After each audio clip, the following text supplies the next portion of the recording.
given the need to ensure that the Election Commission is allowed to function in an uninterrupted manner, the leader of the opposition was invited to meet me today, and he did so. There were several issues on the agenda, but the main issue was to seek agreement on the means to be adopted for the nomination and appointment of the chairman of the Elections Commission.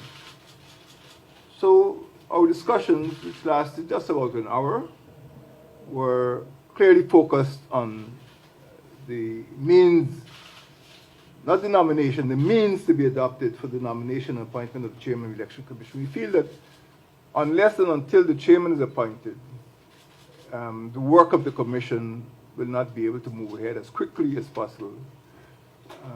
Earlier in the year, as you know, we made it clear that we were interested in credible elections, but we at the same time wanted to make sure that we operated on the basis of advice by the chairman of the commission itself.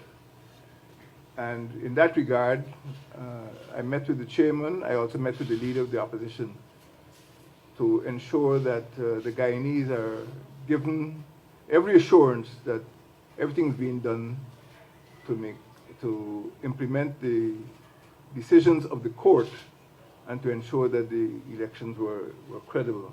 As you know, we are bound by the Constitution, Article 161, and there has been no variation from our position or the opposition position on the validity of that article. We are also bound now by the interpretation of the Caribbean Court of Justice, which has spoken twice on the issue of elections. And it was really in obedience to the last injunction by that court that I decided to meet the leader of the opposition to decide on a way forward, and this has been done.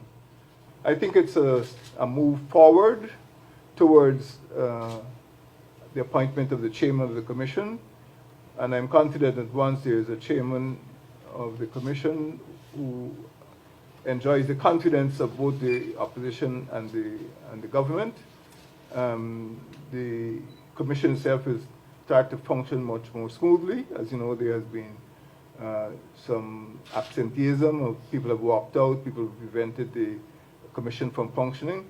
So I hope that that is all water under the bridge and we can move forward now, and Guyanese can look forward to having credible elections in as short a time as possible.